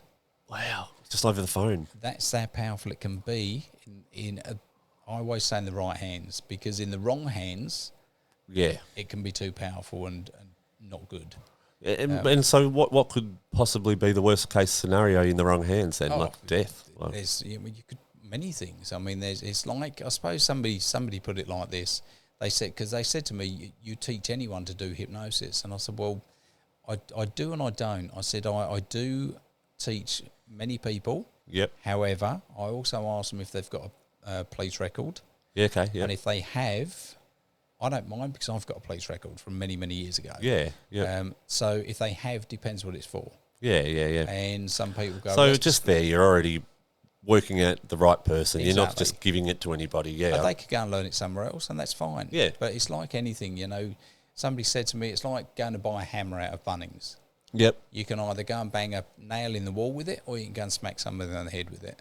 Yep. That's the same as hypnosis. You can teach somebody to do the right thing with it, and that's not going to stop them from going out and doing the wrong thing. That's right, yeah. You've done your job. It's not up to you anymore. Choice. Yeah, that's right. The choice. That's right. Yep. Yeah, all down to choice. But it's a fascinating field, honestly. But that's what I say. All these years later, your friends or your work colleague's son could be re-hypnotised, and that's why I always say it's got to be in the right hands. In 22 years, I've never stepped over a line. Yeah. Although I do a naughty show, I don't do a filthy show. Yeah, that's right. Nobody strips. No, that's right. And I can imagine you've probably had some people that you've got up on stage that have like been embarrassed and thought, you know, I weren't expecting it, or have you ever had any complaints or anything? I've had probably 2 people that I can remember over 22 years. That have felt that they've just been... which is fair enough. Like, it is, but then, like I say, I don't do any filth. There's no filth. And they came to your show for a reason. They came to the show, they came on stage, and as I say, look, I say it to the audience, it's called hypnotis. Yeah, that's right. And it's great, mate. It's no seriousness to it. It's great. It's fun. We all need that fun. Yeah, you know, and I've grown up, you know, my dad is just, he'll take the piss out of you whenever he can just to laugh, you know, and so it's on the sort of level of what I grew up around humour-wise, you know. So I love it. Like it's definitely cool how how you've put it into a show like that. I'm very fortunate. I mean, like I say, I do enjoy that. I love seeing people laugh. Yeah. I also love helping them in therapy. Yeah, definitely. You know, and a lot of people are secretly intrigued by, you know, like even Sexpo, like by just that type of, it's unspoken about sort of life, you know. I've been fortunate enough to meet the biggest of the biggest stars there, you know, the biggest porn stars in the world, and they're lovely people out. But away from all that, they're just like, you know, businessmen and Oh, the guy that used to own Sexpo, you'd never ever guess that this that guy owned it. Sexpo. Did you say? Yeah, he was multi-millionaire, but one of the nicest guys. He looked like your local accountant. Yep. Such a lovely guy. Yep. But that's what every millionaire should be like. I swear to God, you know, ego's a bloody horrible thing. It was also, you know, it joins in with everything we've spoken about as well, you know. But yeah, so well, I guess, mate, I want to sort of get into when you actually. All right, so when you moved to Australia and what happened there, and you know, sort of venture on with your life story from there. Yeah. So thank you. Thanks, mate. Cheers. So when we moved to Australia, I had, and again, you know, these sorts of things, we're let down by so many people in life. Yeah, okay. And that's what I was saying to you earlier. We get let down by so many things, so many people, and we can either choose to, you know, go back to the old ways and do the things that we shouldn't have done, or we can choose to just go, right, that's happened, move forward. Yeah, that's right. Nothing we can do about it, move forward. So when we came to Australia, I had a cousin out here. I'd never been to Australia before. I tried to get into Canada, and I was in Canada and worked under the table. I worked for a guy that was allegedly a wrong-un. Yeah, fair enough.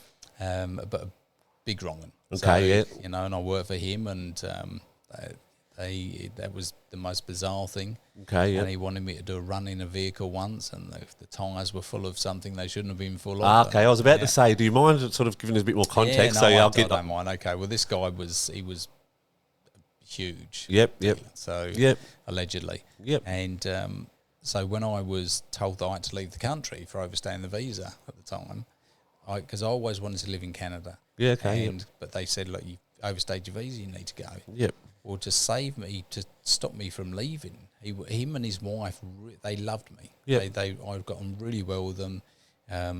They didn't have any kids, so I suppose I was like they wanted me to be their son, so they were prepared to actually sponsor me. Yeah, nice. Yeah. But well, no, it didn't work out that way. So when it didn't, he said because he went to court, and they said, you know, you're going to have to go. That guy must have known you was working under the table. And I went, no, he didn't.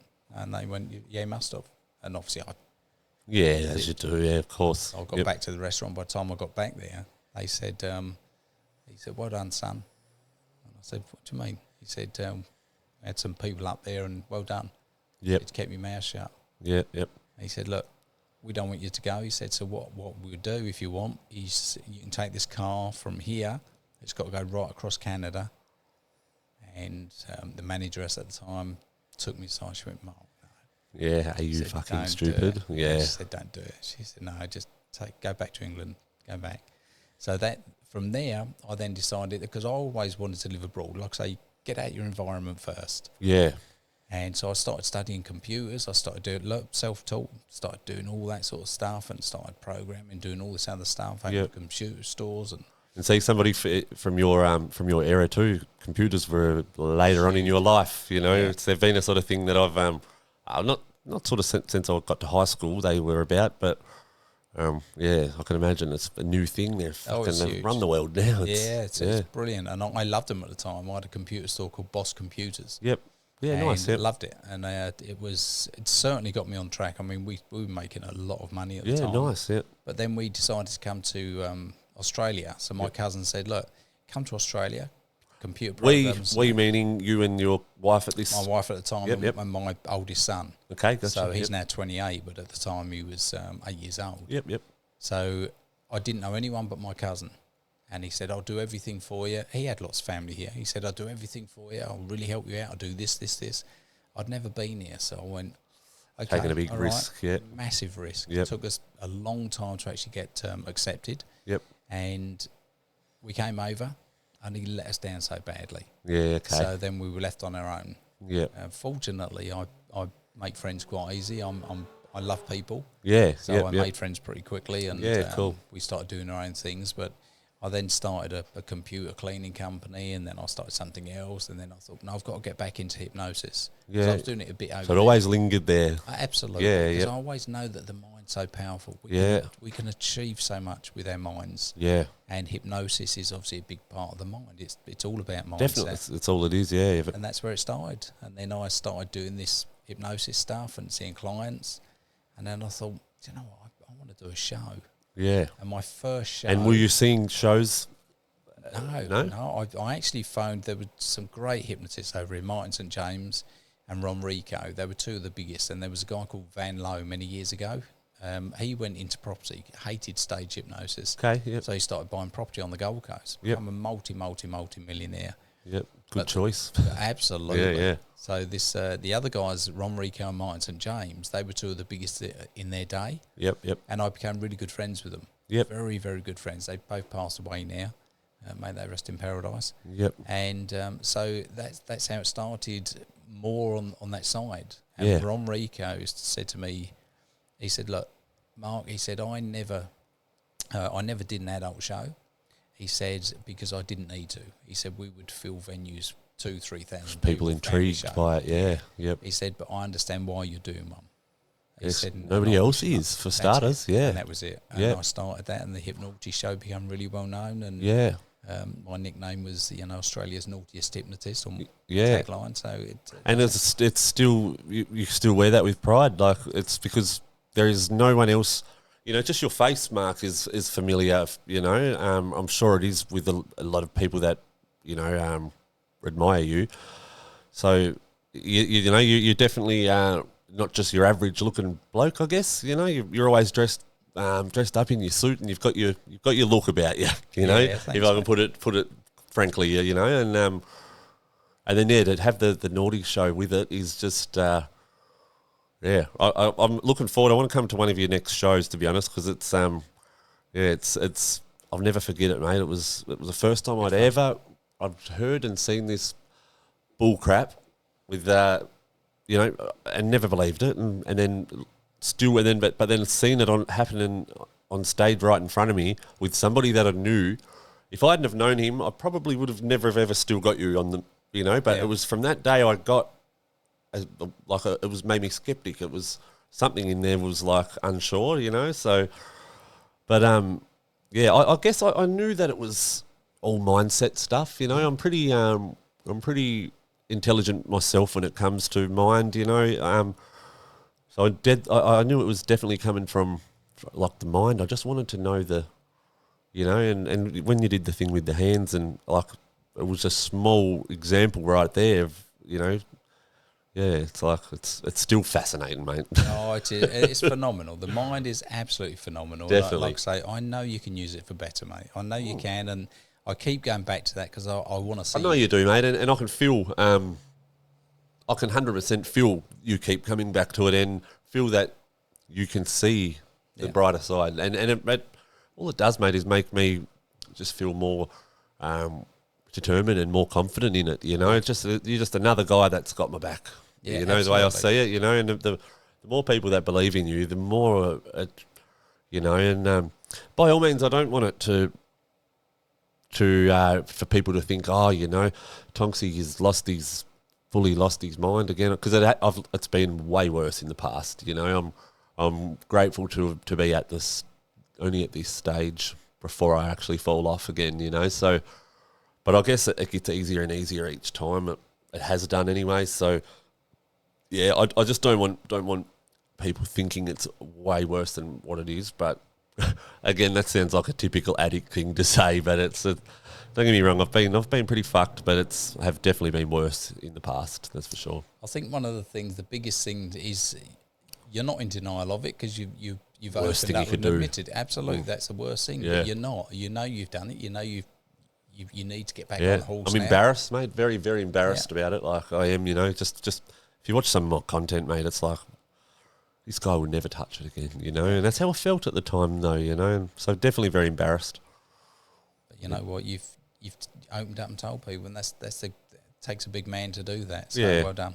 Now, you know what, mate, and I actually appreciate that you've kept coming back to it. I did just plan to, let the viewers know at the beginning about it, but I think this has helped. This will stick people around too to sort of find out, keep following my journey. And that's what I guess that's what you want, the attention of the good type, that are going to push you and stuff. Because at the end of the day, you can, when you're on your own, again, your mind, you can go deep into the wrong parts of your mind, and without having that little bit of a kick up the arse, it can be difficult, Oh, absolutely. But life's difficult, mate. Yeah. Life's difficult. Life is difficult, full stop. Yeah, definitely. For many, many people. There's very, very few people that have got an easy life. And that's what, I look at that and go, look, what you've done. That was yesterday. Yeah, that's right. This morning, whenever it was. But it's done now. Yeah, last night, actually. Okay. There you go, guys. There you go, last night. Yeah, it was, It's now, you can either choose to do it again tonight, or you can choose to go, fuck that, I'm done. Yeah. I need to stop this, and I'm stopping it now. You've all got a switch. Everyone's got a switch in their head. 100%, mate, and it's, and that switch has been trying to be flicked back for the last fucking 5 weeks, and it hasn't been a full-on, like that's what I mean with it hasn't been as bad as it has been in the past, because it hasn't been a full-on every day. I've still had my wits about me. I haven't gone down any wrong path as such as, the bullshit that usually comes with it. It's just been a lock myself away, hardly even go outside, take the time off work but then, running into and doing this podcast with you was definitely a great choice rather than putting it off, because then I probably would have went and done it tonight. Who knows, But I can confidently say that it's definitely not on my mind for tonight. Good job. 100%. I always say, Braiden, as well, many people in that situation, they go back to it because they're not looking forwards. That's right. They've got nothing to work towards. Yeah. You've got to have things to work towards. That's Otherwise, right. it's too easy to go back to that. Definitely. And that's one of the biggest things. You've got to have something to work towards. You've got to have something to replace that shit with good. Yeah, and I've felt like I've had nothing to work towards, mate, but I honestly feel so stupid saying that because I have 3 kids. I was just going to say exactly the same thing. Yeah, like dickhead, wake up. Like, do your kids do anything they shouldn't be doing? No, they're little angels, mate. I can't say the same for our baby Darcy. She's still young, and she's I've met her. She's a little darling. You have met her, mate, and her mum, beautiful woman. The elder girl's mum, beautiful woman. 2 completely different women, though. So, but I'm both. All the kids have got me in them. And I'd like to think that I'm a pretty decent sort of guy. I was raised in a pretty decent, broken sort of way, but it taught me morals, and I've passing those morals on to my kids. Unfortunately, at this point, guys, we lost connection to Mark's camera, so I apologise for the inconvenience. But I feel Darcy's going to be the little shitter, though. Okay, that's good then. Yeah. So that you've got to be there for little Darcy. If she's going to be like that. I'm 30 years old this time having a baby, I was 19 when little kid still that hadn't experienced life when my first 2 were born, and so it's definitely been an eye-opener, a whole different experience this time, and she's absolutely beautiful. Yeah, she is, and like I said, I met your partner as well. She was lovely. Yeah, she's lovely. That's the thing, that they need someone to look up to, mate. You're that man to look up to. When you sit there and say to me, I can't see anything, that sort of thing frustrates me. Yeah, because I felt like that, but I massive potential, mate. Yeah, thanks, mate. I appreciate it. Massive potential. Without sounding cocky, I know I do, mate. Yeah, I'm a very intelligent person, when it comes to all types of things. I had a trade at a young age, and I got all that stuff done, but it's if you can't see that your children are what are in front of you, then you need professional help. Definitely, you start with the professional help, because there's never nothing in front of you to work towards. Yeah. Let's be honest, there isn't. No matter who you are, there's always, you can always find something. Absolutely. You know, like, yeah, you can. and I'm just blessed to have 3 beautiful girls, you know, I'm not just 1, not 2, but 3, you know, like, so yeah, it's definitely gonna be a big change, mate. And Good. I really, and I'm sure it will be, but the change has got to stay. It's like somebody, I always say to people that I'm going to help you become a happy non-smoker, not just for now, but for life. Yeah. And that's what you want. So you need to be a happy non-taker.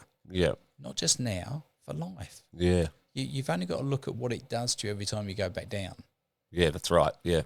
What does it do? There's nothing positive there. It's all negative. That's right. Yeah, it is. And all you're buying is, half an hour of happiness. Yeah. Trust me, it doesn't take long for those, we all talk about, this is another topic, I suppose, but I don't know if you believe in God or whatever, there's something. There's something, there's got to be something up there. There's that voice that tells you to do right, and there's always that voice that devil and the angel. Yeah, so there's 2 sides, and I feel like I've been stuck on the top there for a long time, but at the end of the day, the good always wins in the end. Doesn't matter how long it takes, it's always the winner. Like, the right way of living, unless if you want to go down that path, that you've got to know that there's no happiness or nothing that comes out of it, so that right way always wins. Yeah, absolutely. No matter, it's like God's defeated the devil over and over, so there's no way, you know where I'm getting at. But do you know what I actually did with some clients once, and this is going to sound really bizarre. Yeah. But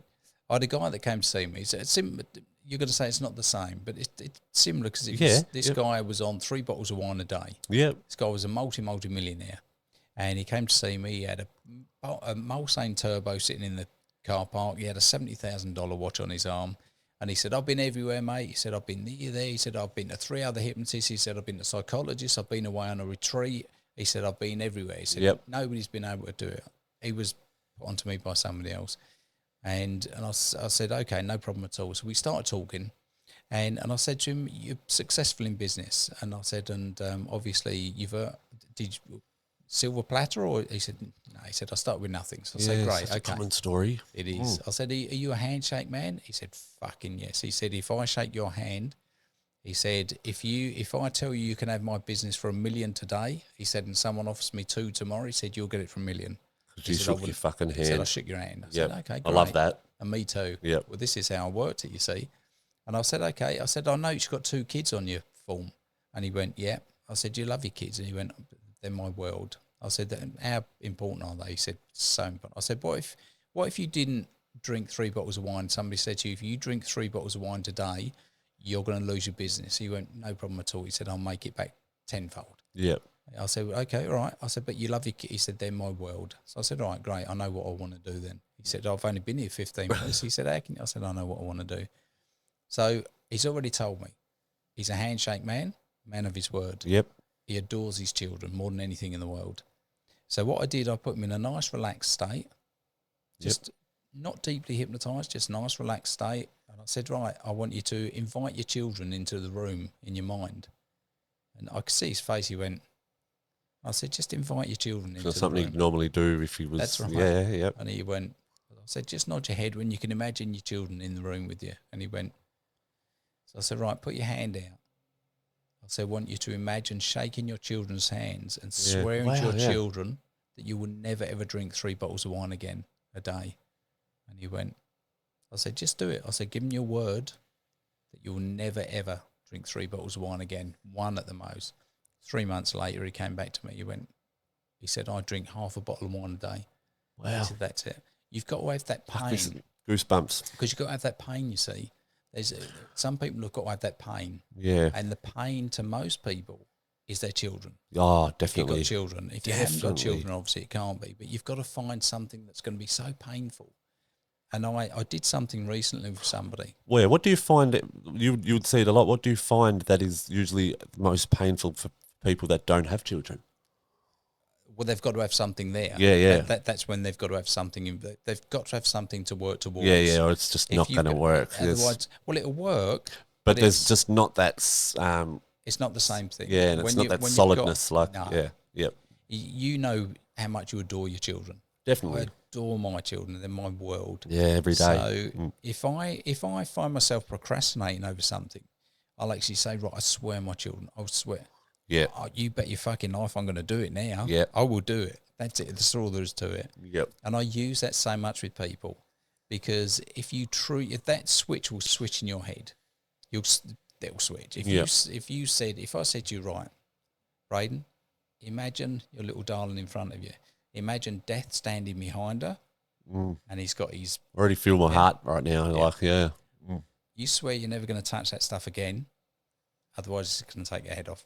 Yeah, as brutal as that. As brutal as that, purely and simply because we've got to have that pain to work towards. We've got to have something that's painful to us. Yeah. That if we do it again, there's that consequence. And some people are going to go, "Oh, that's a terrible way of doing it." And can I actually just the only way? Yeah, and I 110% understand you there because hence why I asked, how do people go without children? You know, do you get many of those? But just while we're on that topic, you know, you just said how you use that lingo as to you're going to do something by swearing on your children. Now, my family, you know, there's me, sister, brother, all 2 years between us, and then there's 8 years between him and our little sister, which little sister's just turned 19, I think. She's my favourite sibling. You know, she's the one that's seen it all. And is on the right track, you know. She's was full custody with dad, the better parent, you know. As far as parenting, you know, pushed her through. She's going to uni. She's doing well, but when she was a baby, because she was so new. We didn't have a new member of the family, all to the same mum and dad, mind you. It just became a thing. We all used to. We swear on Tali's life. I swear on Tali's life. And that'd shut whoever up. And I straight up, mate, multiple times did I swear on her life just to shut dad up or just to shut mum up, you know, get off my case. Like, if I say that, you're going to believe me, you know. As did they to each other, as did my other siblings, you know. And this is where I believe in something, karma, I guess, or she was 4 years old and diagnosed with a fucking great big tumour that just grew massively and rapidly off her bladder. Oh. Long story short, she spent the next 2 years in the Melbourne Children's Hospital. You know, was told a few times she weren't going to make it here and there, and she ended up pulling through. Ended up being it wouldn't be now, but back then it made history for the longest cancer patient for her age. You know, and it was big.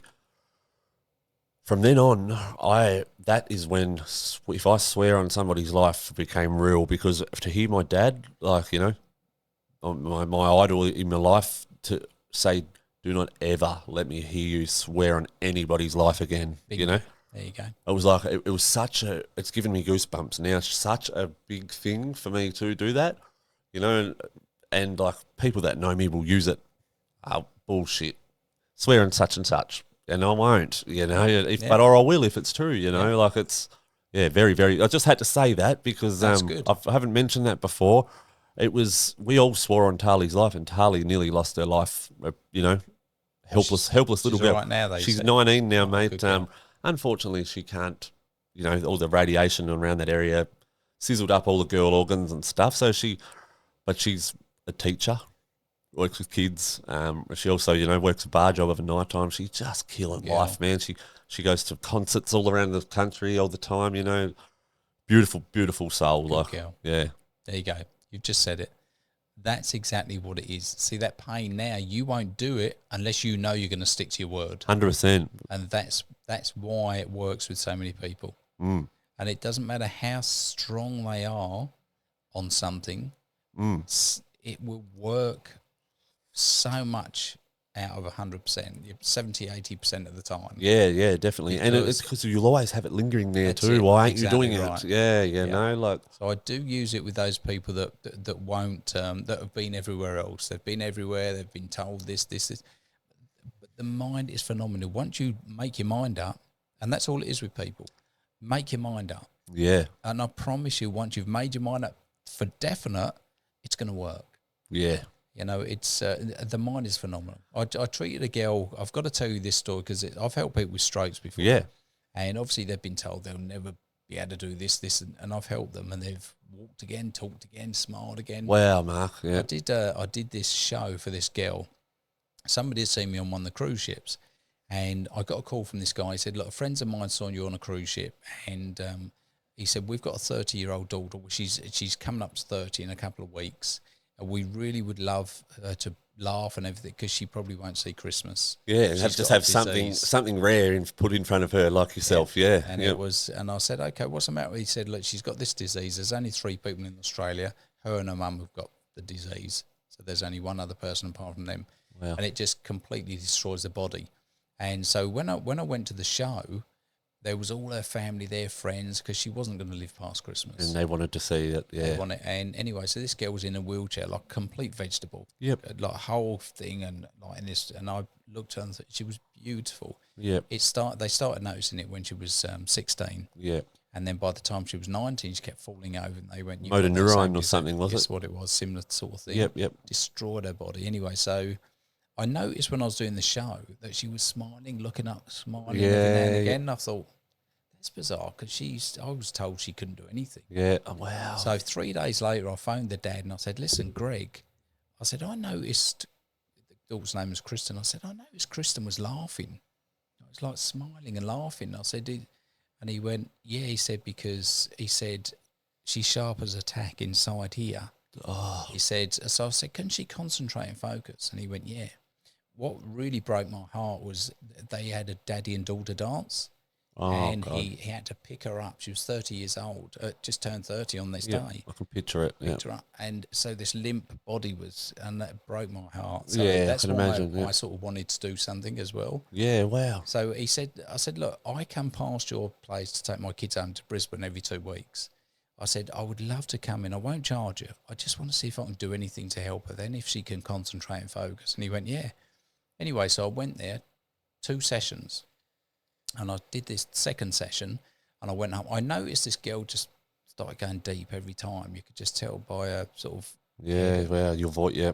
And I was back for about an hour after the session with her, and I got a phone call from the dad crying his eyes out. Oh, God. Screaming and crying on the phone. I said, what's wrong? And he went, what have you done? Wow. No, he went, Mark, he said, she's just got up and walked 15 steps. Oh, fuck off. I swear to you. Wow, Mark. And I went, you kid, it still gives me goosebumps. goosebumps. Mate, give me goosebumps. That fucking makes me want to shake your hand, mate. Wow. So what I'm saying is that was her mindset. So this girl, he said that the physio's here that she's had for 3 years. She hadn't walked for 3 years. She's been in this wheelchair for 3 years. I can imagine, yeah. He said the physio's here that's been working with her for 3 years. If he hadn't have seen it, he said he'd never, ever have believed it. But it was all down to her mindset. Yeah. Her mind. And that's what I'm saying. The mind is phenomenal. It is.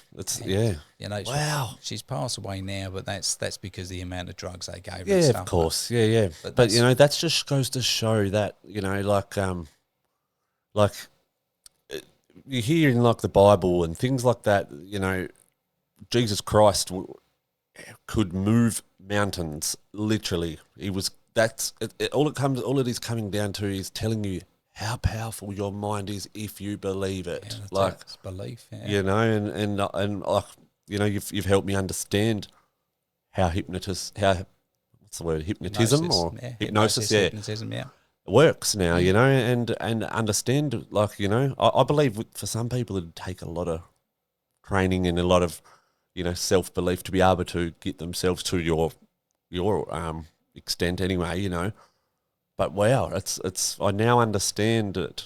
I now have a lot better of an understanding of how you do it now, I guess. Like, it's phenomenal. Your issue, honest to God, mate, you could, if you truly wanted to, your issue could be done. And it doesn't matter what shit you go through every day. Yeah. With other things. No, yeah. You're going through them anyway. That's right, yeah. But by doing something that you shouldn't be doing, you're going straight back down. Then you've got to dig yourself back out again. Exactly. Then you go back down. Then you dig yourself back out. So you're on a never-ending fucking circle. Definitely, yeah. But if you use your mindset, honestly, you've got such a strong mindset, mate. If you use that strength in that mind to go, I'm done.